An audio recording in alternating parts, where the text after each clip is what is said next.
Good morning to all of you. बच्चों, unseen reading comprehension के अंतर्गत एक प्रोज और एक पोएट्री, एक प्रोज का पैसेज रहेगा, एक पोएट्री का स्टैंजा रहेगा। अब वो दो कितने स्टैंजा में है, 2 में है, 3 में है, 4 में है, 5 में है, ये 2 आएंगे आपके। ये दोनों के दोनों आपके अनिवार्य है, कंपलसरी है, क्योंकि रीडिंग कम्प्रीहेंशन टोटल 20 नंबर का होता है। उसमें से एक रीडिंग आपका पैसेज हो जाएगा प्रोज का, एक पोएट्री का, तो 6 2 जा 12, नोट मेकिंग 4, समराइजिंग 4, तो 12 + 4 + 4 = 20। 20 नंबर ये इस प्रकार से डिवाइड है और उसी प्रकार से आपको तैयारी भी करनी पड़ेगी। तो चलिए, अनसीन पोएम्स के अंतर्गत 3 वीडियो जिसके पहले क्रिएट हो चुके हैं। फर्स्ट वीडियो में समझाया, एक अनसीन पोएम दी, इसके बाद 2-3 कुछ दी, फिर 2-3 दी। अब ये अंतिम पोएम्स के अंतर्गत, अनसीन पोएम के अंतर्गत ये अंतिम पार्ट आपका मैं दे रहा हूँ, आपके साथ शेयर कर रहा हूँ, ठीक है। इसके बाद पैसेज का क्रम आएगा, माने प्रोज का क्रम आएगा, तो प्रोज में भी 2 4 10 देना होगा अभ्यास के लिए। उनको केवल देखेंगे, समझेंगे, अभ्यास करेंगे तो कुछ तो अभ्यास होगा ना, आपको आइडिया तो पता चलेगा ना आपको कि किस प्रकार से हम प्रश्नों के उत्तर दें, विकल्प वालों को कैसे करें। लेकिन सबसे मूल चीज़ जो मैं बार बार बोल रहा हूँ, जो स्टार्ट वाले वीडियो में मैंने आपसे आग्रह किया था कि जब तक हम प्रोज को या आपके पोएट्री को पढ़ेंगे नहीं और उसकी कुछ 2 4 10 मीनिंग नहीं निकाल लेंगे, हिंदी जब तक नहीं मालूम कर लेंगे, तो हमको पोएम का या प्रोज का भाव पता नहीं चलेगा। उसके संबंध में, किस संबंध में कहा जा रहा है, पोएम जो आपकी रखी गई है उसका क्या मतलब है, किस संबंध में मैंने लिखी गई है, प्रोज सेक्शन जो आपका आया है उसका क्या भाव है। तो ये हिंदी अर्थ के माध्यम से कुछ शब्द हमको जानकारी मिलेगी। तो उसके लिए प्रयास यदि हम करेंगे तो निश्चित रूप से जानकारी होगी। और ये है 1 बार, 2 बार, 3 बार, है ना, जितने बार पढ़ेंगे। मान लीजिए एक बार हमने पढ़ा, कुछ क्लियर हुआ, जब दोबारा हम उसको प्रयास करेंगे तो उससे और क्लियर होगा। और तिबारे में तो काफ़ी कुछ आ जाना चाहिए। अरे 100% नहीं आता तो छोड़िए ना, लेकिन भाव यदि आपको जानकारी मिल जाएगी तो आप प्रश्नों के उत्तर, विकल्प, ये सब कुछ आप बना लेंगे। कुछ ऐसे शब्द भी देता है कि आप दिए गए प्रोज में से, गद्यांश खंड से या पद्यांश खंड से इन शब्दों के पर्यायवाची को ढूंढिए, विलोम शब्दों को ढूंढिए, ये भी तो दे देता है। ये जो यहाँ पर शब्द आपका वर्ड दिया है, इसका वहाँ पर क्या मेंशन किया गया है, ये सब चीज़ें रहती है, इसमें प्रश्नोत्तर रहते हैं आपके। तो ये जानकारी होगी केवल अभ्यास के माध्यम से। तो चलिए, देर न करते हुए इसमें जो आज इस वीडियो में पहली आपकी पोएम में दे रहा हूँ, वो देखिए बहुत सुंदर पोएम है। आई remember, I remember, I remember, I remember, मैं याद करता हूँ, मैं याद करता हूँ, मैं याद करता हूँ। द हाउस, उस घर को, वेयर आई वाज बॉर्न, जहाँ मैं पैदा हुआ था। द लिटिल विंडो, एक छोटी सी खिड़की, वेयर द सन, जहाँ से सूर्य स्पष्ट दिखाई देता था। The little window where the sun came peeping in at morn, मतलब सूर्य जो है वो उस खिड़की से मुझे झांकते हुए सा प्रतीत होता, पीपिंग करता हुआ दिखाई देता था। He never came a Wink too soon, मतलब ही नेवर केम अ विंक, विंक का मतलब क्षण भर के लिए, क्षण भर के लिए वो दिखता था। फिर सूर्य तो है, एक बार उदित हुआ तो ऊपर की ओर चढ़ेगा, वो ऊपर की ओर जाता जाएगा। तो वही है। अब खिड़की का स्पेस कितना होगा, खिड़की का विंडो का साइज कितना होगा, कभी इधर ऊपर चला जाएगा तो आपको नीचे से और जा करके वहां से दिखाई भी नहीं देगा। तो he never came a Wink too soon, जल्दी ही वो अदृश्य भी हो जाता है। Nor brought too long a day, बहुत देर तक वो दिखाई भी नहीं देता। But now I often wish the night had borne my breath away, I remember, I remember. और इस प्रकार से मैं उसकी याद अपने मन में संजोए रहता हूँ, याद करता हूँ। द रोजेज, गुलाब के फूल की बात हो, रेड एंड वाइट, चाहे वो लाल हो या सफ़ेद हो, वाइलोट्स एंड द लिली कप्स, ये अन्य प्रकार के लिली कप्स, सब बहुत सारे फूल हों। Those flowers made of light, मतलब इन आपके पुष्पों में भी माने सूर्य अपनी विशेष आभा के बल पर जैसे ही सूर्य प्राचीन दिशा में, पूर्व दिशा में प्रातः काल उदित होता है, जैसा हम आप सब कहते हैं, मानते भी हैं, तो प्रकृति के जर्रे जर्रे में, प्रकृति के एक तिनके तिनके में एक नया जीवन प्राप्त हो जाता है सूर्य की रोशनी के कारण, सूर्य की किरणों के कारण।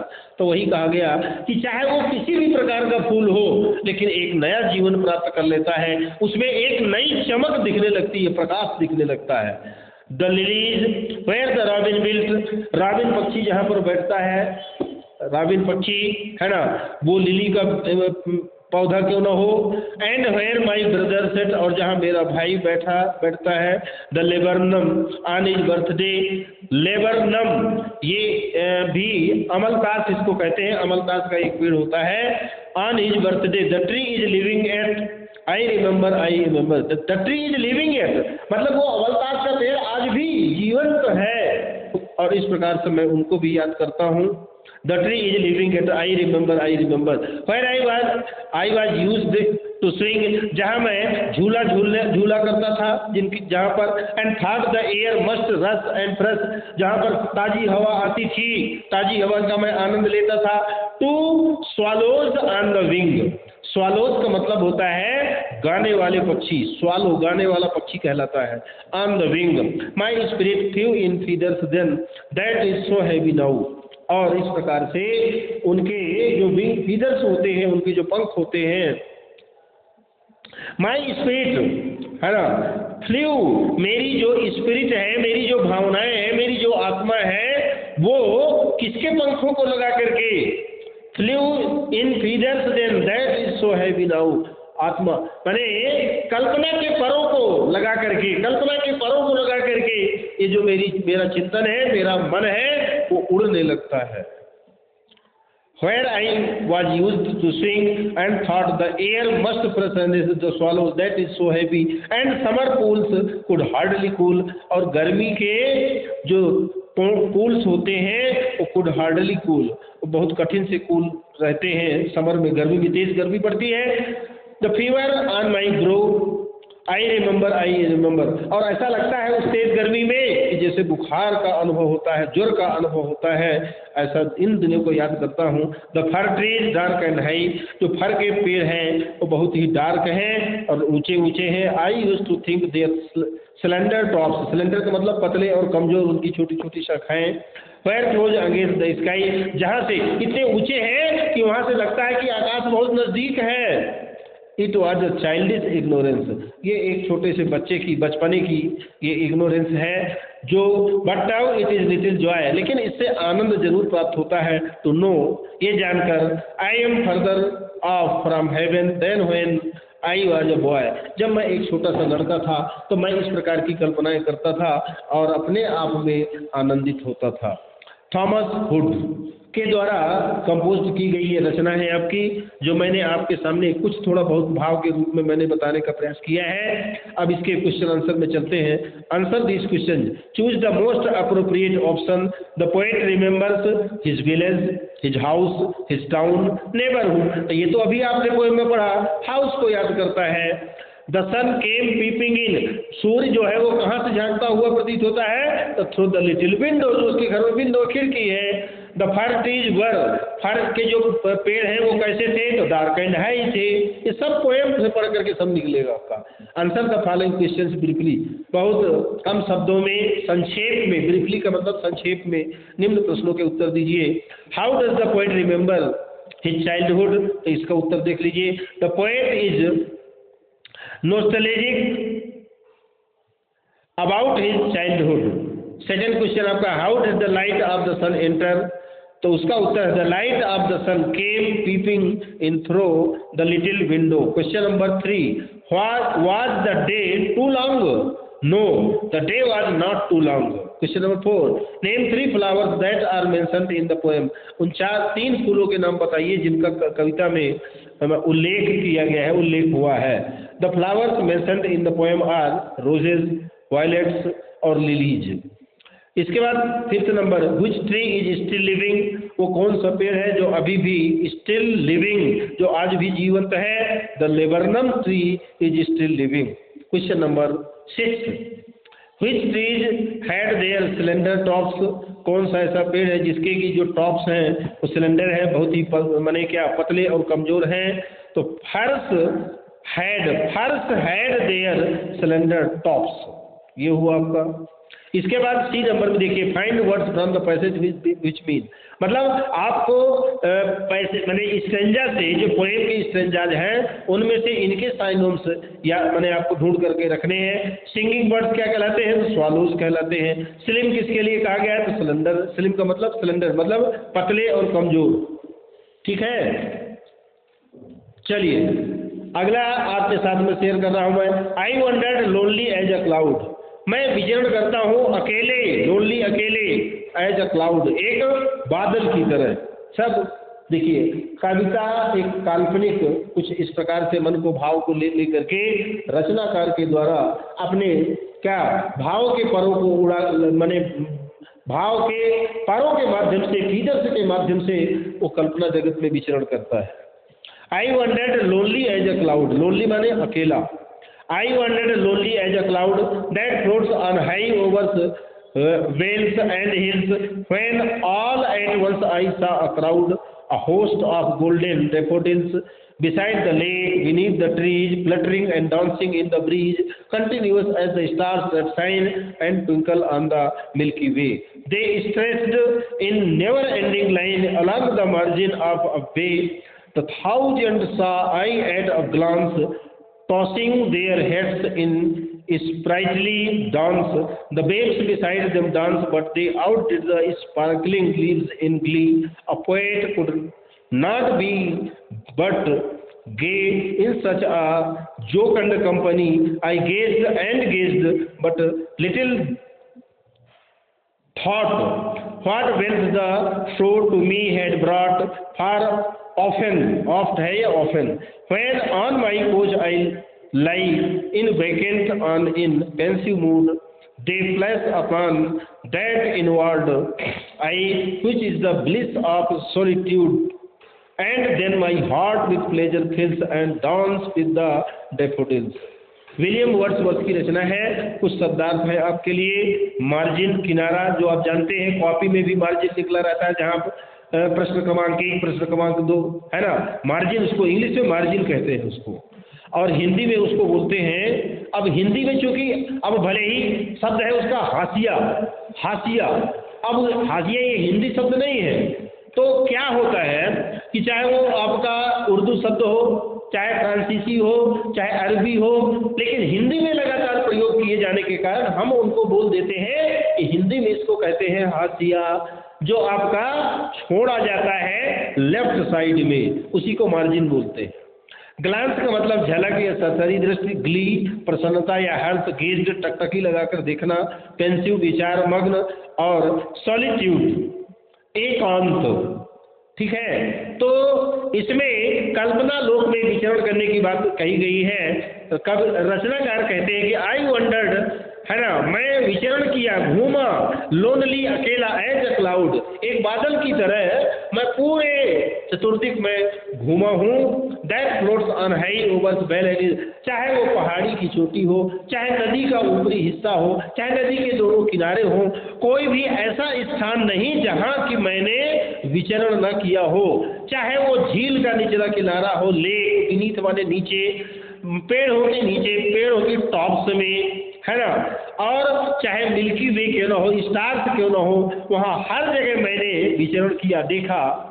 दे stretch in never ending line, जो कि मैंने कभी ऐसा लगता नहीं है कि ये लाइन कभी खत्म होगी, इस प्रकार की लाइन बनी रहती है, पंक्ति बनी रहती है, along the margin of the way.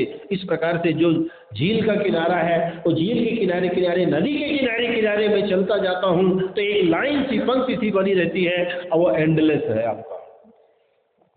Fluttering and dancing in the bridge continuous stars that shine, और इस प्रकार में लगातार, चाहे वो झील का किनारा हो, चाहे नदी का किनारा हो, सब जगह में एक साथ मतलब क्रमशः विचरण करते हुए हर जगह के आनंद को मैं लेने का प्रयास करता हूं मैं।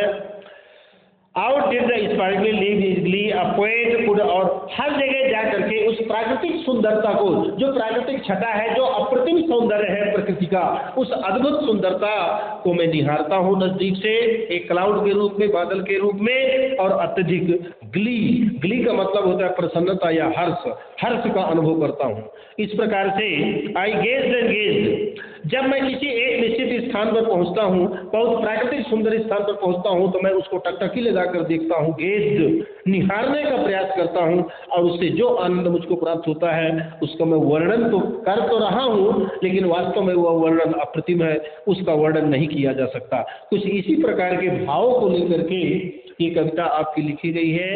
ये कविता की रचना विलियम वर्ड्सवर्थ के द्वारा की गई है। अब इसके प्रश्नोत्तरों के विषय में तो विकल्प वाले पहले आपके आएंगे। ये देखिए, the poet has compared rose of daffodils with which of the following, तो रोज ऑफ ट्विंकलिंग स्टार्स, चमकते हुए स्टार्स के साथ डैफोडिल्स फूलों की तुलना की, डैफोडिल्स मतलब जो फ्लावर्स हैं जो एक पंक्ति में लगे हुए हैं, सुंदर दिख रहे हैं, इनकी तुलना की गई है। Why does the poet become happy after seeing daffodils, daffodils को देख करके वो किस प्रसन्नता का अनुभव, तो they will give fond memories to him, उसकी याददाश्त को बहुत शानदार माने क्या याददाश्त का अनुभव होता है। ये बी नंबर है आपका, ठीक है। Answer the following question briefly में, whom does I in the first line refer to, first line में आई किसके लिए रेफर किया गया है, तो ये है उत्तर, the poet is referred in the first line, poet को स्वयं रिफर किया गया है, कवि ने स्वयं अपने लिए रिफर किया है। Question number 2, what does the poet witness there, वहाँ पोएट के विटनेस कौन है, गवाह कौन है भाई, तो the poet witness the beauty of nature, ये जो है द ब्यूटी ऑफ नेचर मतलब प्रकृति की अप्रतिम सुंदरता ही उसकी गवाह है, इस इज डैफोडिल्स, क्योंकि वो डैफोडिल्स फूलों को देखता है। Question number 3, how were the daffodils the dancing, daffodils किस प्रकार से नृत्य कर रहे हैं, daffodils were tossing their heads in the morning from one direction to the other, मतलब वो मॉर्निंग की सुंदर मैंने प्रवाहित होती हुई हवा में इधर उधर अपने सिर को झुकाते हुए नृत्य कर रहे हैं। How did the poet recall his experience, अनुभव को किस प्रकार से रिकॉल, तो the poet recalls his experience in pensive mood. इसके बाद है how why does the poet feel happy in the end, और अंत में वो प्रसन्नता का अनुभव क्यों करता है। The poet rejoice because of his sweet experience of witnessing the daffodils dancing under the stars. 6th number, what does this poem justify, this poem justifies Wordsworth's definition of poetry. He said poetry is the spontaneous overflow of powerful feelings recollected in tranquility, मतलब ये कवि कल्पना के परों को लगाकर सब जगह विचरण करता है ना, और वहाँ के अप्रतिम सौंदर्य को, अप्रतिम सुंदरता को निश्चित रूप से वो सबके सम्मुख रखने का प्रयास करता है अपनी भावनाओं के माध्यम से, अपने विचार किसके फीलिंग्स के माध्यम से। सी नंबर में कुछ इसमें दिया है कि इनके शब्दों को लिखिए। स्टैंजा 6 में आया है आपका लोनलीनेस, इसका अर्थ होता है सॉलिट्यूड, और सेकंड नंबर है जॉय हैप्पीनेस स्टैंजा 4 में, तो इसका है जोकॉन। इसके बाद चलते हैं अगली पोएम में, the road not taken, the road not taken, two roads diverge in a yellow wood, एक पीले जंगल की ओर दो सड़कें मुड़ जाती हैं, and sorry I could not travel both, और दुख इस बात का है कि जब वो दोनों मुड़ जाती हैं एक एक दिशा में, तो मैं दोनों में यात्रा नहीं कर सकता। And be one traveller long I stood, मैं बहुत देर तक वहाँ पर खड़ा भी रहा। एंड बी वन ट्रेवलर, और हम है एक ट्रेवलर, एक यात्री। And look down one as far as I could, और इसके बाद मैं नीचे की ओर देखने लगता हूँ। To where it bent in the undergrowth, अंदर की ओर, जंगल की ओर कहाँ पर झुकी हुई है, किधर जाती है। देन टुक द अदर, इसके बाद दूसरी तरफ।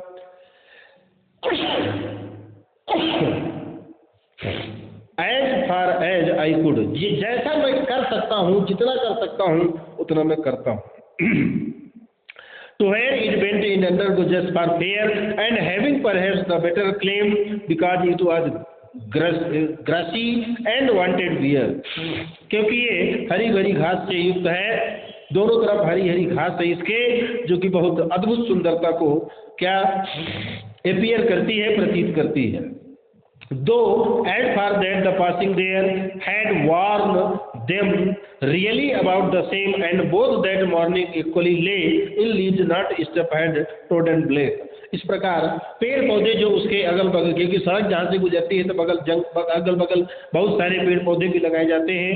हरे भरे पेड़ पौधों को देख करके कभी ये ऐसी अपने फीलिंग्स को व्यक्त करते हैं कि उस सुंदरता को देख करके, उन लीव्स को देख करके, पत्तियों को देख करके, उनकी हरितिमा को देख करके मुझे अत्यधिक आनंद होता है, और वो भी प्रातःकाल के समय में। Oh I kept the first for another day yet knowing how well it's on the way I doubted if I should ever come back I shall be telling this with a sigh। और इसके बाद वो ये भी कहते हैं कि अगर मैं पूरी अपनी यात्रा, पूरी सड़क को ये मैंने का आनंद नहीं ले सकता, तो मैं समाप्त करने के बाद पुनः यात्रा पर आऊँगा और फिर से इसको देखूंगा, इसकी सुंदरता को प्राप्त करूँगा।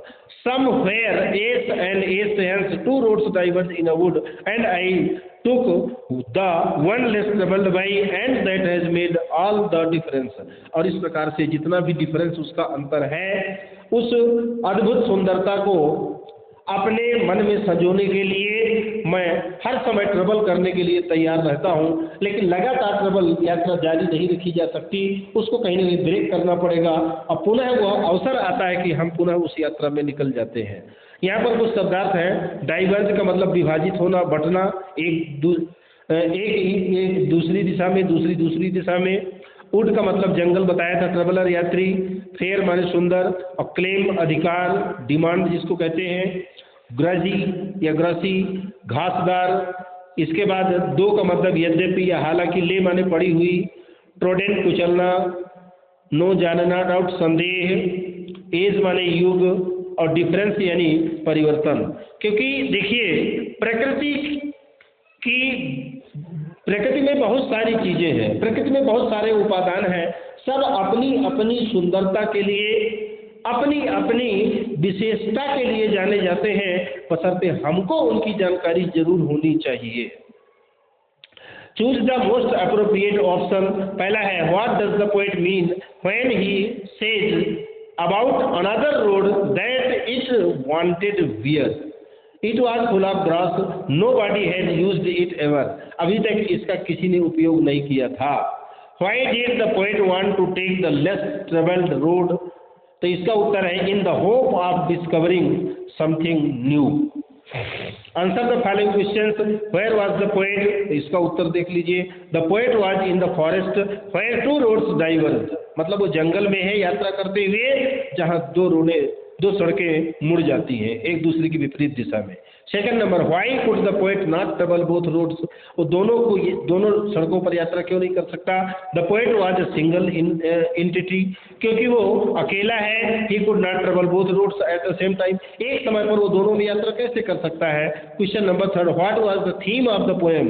इसका थीम क्या है, इसका सारांश क्या है, इसका निचोड़ क्या है, केंद्रीय भाव क्या है? The poem is about making choices, our choices set our destiny. मतलब ये जो पोएम है, हमारी चॉइस को, हम चुनते क्या है, हमारी पसंद क्या है। अगर हमारी पसंद सही है तो निश्चित रूप से वो हमारे भाग्य का निर्माण करती है। वो अगर हमने पूरी रुचि के अनुसार, पूरी ईमानदारी के साथ, कर्मठता के साथ, है ना, हमने अपनी चॉइस को डेवलप किया है, तो हमारा डेस्टिनी अवश्य बनेगा, हमारा भाग्य अवश्य सुधरेगा। डेस्टिनी यानी भाग्य। ये हो गया आपका थर्ड नंबर। इसके बाद फोर्थ नंबर क्वेश्चन देखिए क्या दिया है आपका। Why did the poet doubt about coming back? The poet was a single entity, he could not travel both roads at the same time। मतलब ये चौथा नंबर आपका ना, चौथा नंबर देखिए। The poet was pragmatic and practical, he knew that he would not be able to come at the place again as time as tide wait for none। मतलब वो जानता है कि आज जहाँ मैंने यात्रा कर ली है तो कोई ये आवश्यक नहीं है कि दोबारा मैं उस स्थान को देख सकूंगा, इसलिए उसने इस प्रकार की बात कही है। Question number 5, which road did he opt for? तो इसका उत्तर है he opted for the less travelled road, जो कम चली गई सड़क है आपकी उसको वो स्वीकार करता है अपने लिए। What did the poet know about passage, passage के विषय में क्या, तो he knew that passage never come to an end, one passage leads to another, ये कभी भी समाप्त होने वाली प्रक्रिया नहीं है, लगातार चलती रहती है, यही उसमें उन्होंने बताने का प्रयास किया। Find words in the poem similar in meaning as, मतलब समानार्थी शब्दों को स्टैंजा 1 से सेपरेटेड, तो इसका हो जाएगा क्या, डाइवर्स, मुड़ गई, अलग अलग हो गई। और सेकंड नंबर है mass of bushes and plants, second stanza में, तो वह है अंडर ग्रोथ। इस प्रकार से ये भी हुई आपकी। और एक बहुत सुंदर पोएम मैं आपके सामने शेयर कर रहा हूँ, इसको जरूर देखेंगे और शायद आपको अगर ध्यान होगा, मैं आपको थोड़ा पीछे ले जाना चाहूँगा क्लास 8 में। क्लास 8 में आपने एक पोएम पढ़ी होगी, where the mind is without, where is mind without fear, where is the mind without fear, मतलब वो स्थान कौन सा है जहाँ हमारा जो माइंड है, हमारा मन भय मुक्त होता है।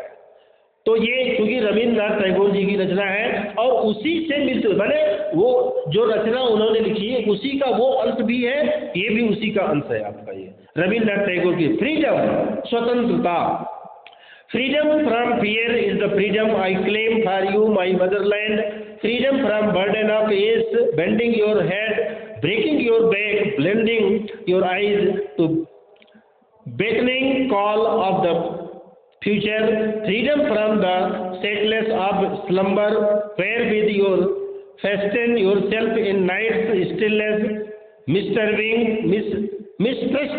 the star that speak of truth's adventure's path, freedom from the energy of destiny, whose sails are weakly yielded to the blind uncertain winds, and the hem to a hand ever rigid and cold as death, freedom from the insult of dwelling in a puppet's world, where movements are started through brainless wires, repeated through mindless habits, where figures wait with patience and obedience for the master of soul to be stirred into a moment's mimicry of life by Rabindranath Tagore.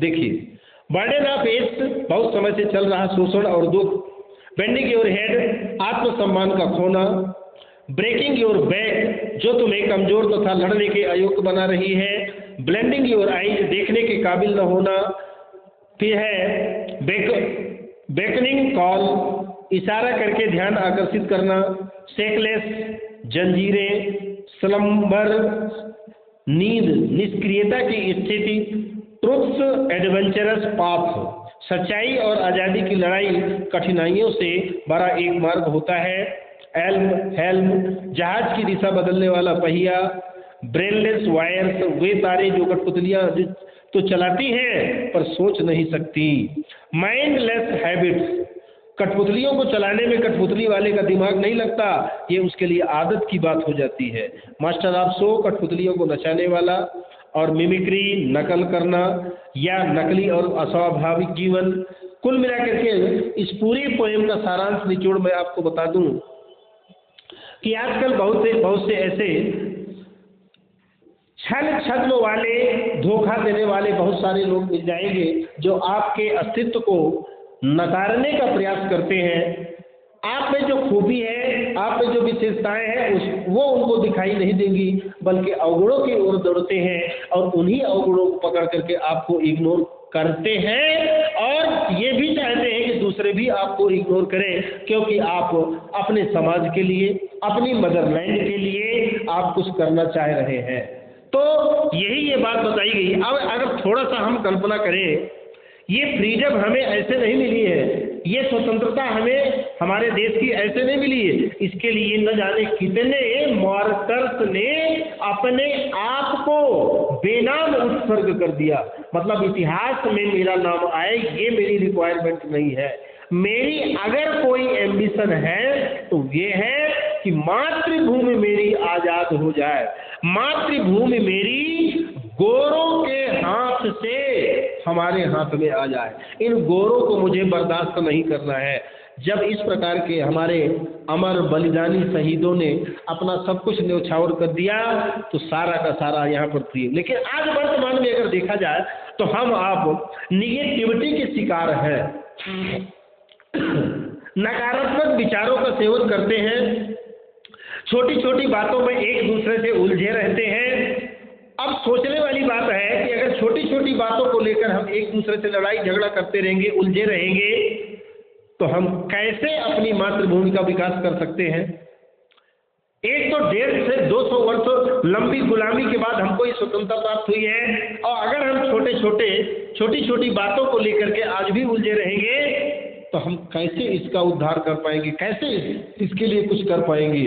इसलिए टैगोर जी ने ये बात कही है कि हमें छोटी छोटी बातों को ध्यान में न ला करके सबके साथ एकजुटता बनाते हुए, कॉम्बिनेशन बनाते हुए, एक दूसरे के साथ कदम से कदम मिलाते हुए हमें अपनी इस मदरलैंड, अपनी इस मातृभूमि के लिए कुछ न कुछ जरूर करना है। ये आपका इसका एक भाव के रूप में मैंने बताया है। अब इसके प्रश्नोत्तर, चूज द मोस्ट अप्रोप्रिएट। तो देखिए, the poet use the symbol puppet, है ना, कठपुतली फार, तो किसके लिए है ये? हिज कंट्रीमैन, अपने कंट्रीमैन के लिए है। जैसा अंग्रेज हमको नचाते थे, कठपुतली में क्या है? कठपुतली क्या है? वो अपने से कुछ नहीं करती, उसको जैसा करने के लिए कहा जाता है वैसा वो करती रहती है। हम सब अंग्रेजों के हाथ की कठपुतली थे, बिल्कुल स्पष्ट है। Second number, in this poem, the poet calls the path of truth adventurous because the struggle for truth is never easy. मतलब सत्य के लिए संघर्ष करना ये सरल नहीं होता है, बहुत कठिनाई होती है इसमें और बहुत कुछ गंवाना पड़ता है। Give the Anton of the word fear. Fear का विलोम शब्द लिखना है तो वो है आपका करेज, हिम्मत, साहस। Answer the following questions briefly. What does the poet mean by shakeless? तो यहाँ पर देख लीजिए, ये उत्तर है आपका। By shakeless the poet means the change of old customs. पुराने रीति रिवाज जो आज हम ढो रहे हैं, इनको हटाने की जरूरत है। मीनिंगलेस ट्रेडिशंस, जिनका कोई अर्थ नहीं है, ऐसी परंपराएं। इग्नोरेंस, एक दूसरे की बातों को इग्नोर करना, न मानना, अवमानना करना। बैकवर्डनेस, ये छुआछूत वाली बीमारी। स्लम्बर एंड इनएक्टिविटी, और कार्य के प्रति रुचि न दिखाना, ये सब शेकलेस के अंतर्गत आते हैं। इसके बाद सेकंड नंबर में है which word in the poems mean state of total disorder and disturbance. इसके लिए एक शब्द आया है, अब वो है क्या? Energy, energy. Question number third, what fear is the poet talking about? जो रचनाकार, जो कवि हैं, वो किस डर के विषय में बता रहे हैं? तो fear, fear does not mean any particular fear, it refers to the general mental condition of the people of India at that time. They lived in a state of fear of the social, political and economic forces exploiting them. वर्तमान में चाहे राजनीतिक की बात हो, चाहे सामाजिक की बात हो, चाहे आर्थिक की बात हो, इकोनॉमिक फोर्सेज, ये सब दबाव पड़े रहते हैं, जिसके कारण व्यक्ति अपनी मेंटेलिटी बरकरार नहीं रख पाता और उलझ जाता है। फोर्थ नंबर में what does the poet point out by his expression beckoning call of the future?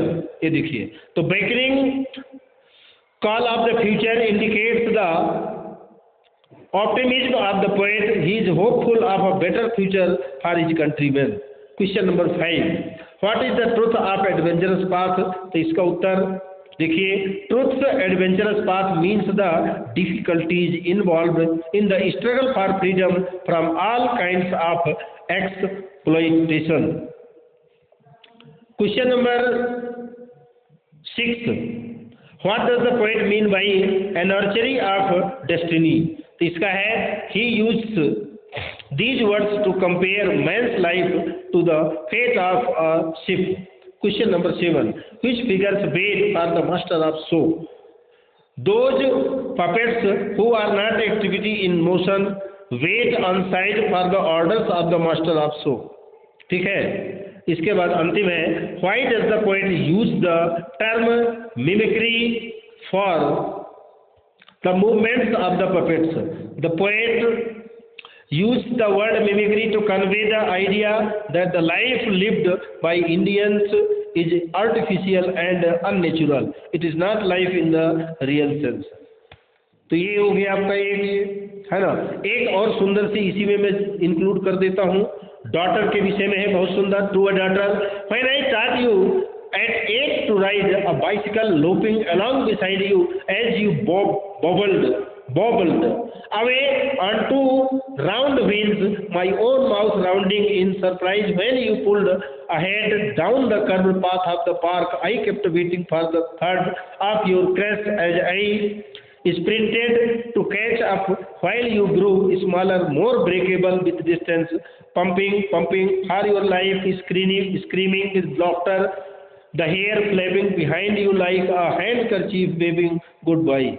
ये किनके द्वारा रची गई है? लिंडा, क्या है, पैसन भी कह सकते हैं।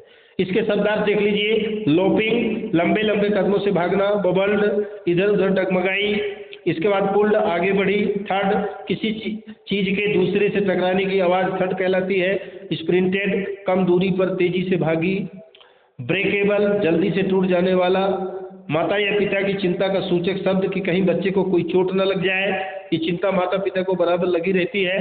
पंपिंग फॉर योर लाइफ, जितनी तेजी से हो सके साइकिल को पैडल मारना। कुल मिलाकर के यहाँ पर बात बताई गई अपनी पुत्री के लिए, टू ए डॉटर, एक पुत्री के लिए। When I taught you at 8 to ride, मतलब पिता रचनाकार लिंडा पर्सन ये कहते हैं, है ना, कि जब बच्ची 8 ईयर्स की थी तब मैंने उसको साइकिल चलाना सिखाया। साइकिल कैसे चलती है? देखिए, कोई भी चीज़ हमको सीखनी है तो उसमें कहीं ना कहीं थोड़ा मोड़ा तो नुकसान होगा ही। साइकिल ही हमको सीखनी है तो कहीं ना कहीं चोट तो लगेगी, इसमें तो कोई दो राय नहीं है। लेकिन माता पिता ये चाहते हैं कि मेरे बच्चे को, मेरी संतान को, मेरी बच्ची को, मेरे बच्चे को, लड़के को कहीं चोट भी नहीं लगे और वो सीखने को भी सीख जाए। तो ये माता पिता की चिंता हमेशा लगी रहती है। यहाँ तक कि उसकी संतान भी 2-3 माने क्या, संतानों की माने माता पिता होने के बाद भी माता पिता के लिए बच्चे तो बच्चे ही रहते हैं। Bicycle looping along beside you as you bubbled, जैसे ही तुम डगमगाई तो मुझे डर लगने लगा, माता पिता को डर लगने लगता है और उसके दिमाग में ये बात आती है कि कहीं चोट न लग जाए, भले ये सीखे मत सीखे लेकिन चोट नहीं लगनी चाहिए। I kept waiting for the थर्ड ऑफ योर क्रेस आई, और मैं उस चीज़ का इंतजार, उस क्षण का इंतजार करते रहे, क्या करती हूँ कि आप बिना किसी दिक्कत के, बिना किसी चोट के, बिना किसी परेशानी के आप अपने कार्य में सफल हो सकें। जब भी मैंने आपको देखा कि आप लड़खड़ाई, आप गिरी, तो मैंने बराबर कि जल्दी से कहीं टूट न जाए, कहीं कुछ हो न जाए। तो इस प्रकार माता पिता की चिंता हमेशा अपने बच्चों के प्रति, अपनी पुत्री के प्रति, खास करके यहाँ टू डॉटर की बात आई है। और अगर देखा जाए तो पुत्री वास्तव में जो दो परिवारों की देखभाल करती है, बड़ी होने के बाद, सामर्थ्यवान होने के बाद, तो उसकी चिंता माँ बाप को तो अधिक करनी ही पड़ती है। हालांकि संतान होती है, लेकिन फिर भी चिंता तो निश्चित रूप से इनकी अधिक ही होती है। और जब इस प्रकार कोई मनोविनोद की बात आती है, आनंद की बात आती है, तो हंसाई माने उसमें हंसी भी होती है, एक दूसरे के साथ लोग नोक-झोंक भी करते हैं, है ना। उनके बालों को संवारना, उसको माने सही रास्ते पर जाने के लिए उसका अच्छे से मार्गदर्शन करना, ये बराबर चिंताएं लगी रहती हैं निश्चित रूप से। और इस प्रकार अंत में वो कहती है एक अपनी भावना के आधार पर कि हैंड करचिप के आधार, रुमाल के सहारे वो उसको गुड बाई कहती है कि फिर मिलेंगे, आगे पुनः हम एक दूसरे के साथ मिलेंगे। इसके choose the most appropriate option में in the poem a parent tells, यहाँ पर माता पिता दोनों की बात आई है आपकी। How to little girl was taught, तो ये है to ride a bicycle. The parent was quite surprise to see the daughter, तो ये क्या है, moving further on her bike without any support, जब वो किसी सपोर्ट के अपनी बाइक में चलती है तब। Now the parent run with the speed to catch up with the girl, है ना। इसके बाद आंसर द फॉलोइंग क्वेश्चंस, इसमें what seemed like a handkerchief being waved to say a good bye, है ना। तो इसका आप है द गर्ल्स हेयर पहला, इसके बाद लोपिंग, पहले का उत्तर देखिए, what seemed like a handkerchief being waved to say a good bye, तो इसका है द गर्ल्स हेयर। इसके बाद सेकंड नंबर देखिए, which word in the poem means running with long steps, तो वो है लोपिंग। थर्ड नंबर देखिए, how old was the girl when she was start to ride a bicycle, तो 8 years का है ये तो, she was 8 years old. Question number 4, how did the parent feel while teaching the girl to ride, question number 4 में देखिए, the parent feared his और her daughter might get hurt while learning to ride a bicycle. 5 number में, while trying to learn riding how did the girl seem to begin with, तो इसका उत्तर देख लीजिए, she seemed quite nervous, she moved from side to side in an unsteady way। 6 number, how did the parent feel as the girl moved very far away head, इसका उत्तर, the parent felt quite surprised when the girl moved very far away riding the bicycle। 7 number, how did the girl express her joy on being able to ride of her own, she screamed with laughter, है ना, अपनी हंसी के माध्यम से। Question number 8, how did the girl look from behind when she was riding further away from her parent, तो 8 number, when the girl was riding further away from her parent her hair flopping behind her looked like a handkerchief waving good bye. इस प्रकार से बच्चों ये अंतिम आपका चौथा भाग आपका है जो कि अनसीन पोएम्स के संबंध में मैंने आपके सामने वीडियोस क्रिएट किए थे आपको देने के लिए, ताकि आप अभ्यास करें, आप उनको सुने, देखें, समझें। तो इस वीडियो को यहीं पर समाप्त करते हैं और आगे मिलते हैं प्रोज सेक्शन में, माने अनसीन पैसेज जो आपके आते हैं प्रोज के, उसमें से भी 2-4-10 आपको मैं क्रिएट करके दूंगा, शेयर करूंगा आपके साथ। तो इसको यहीं पर समाप्त करते हैं। बहुत बहुत धन्यवाद।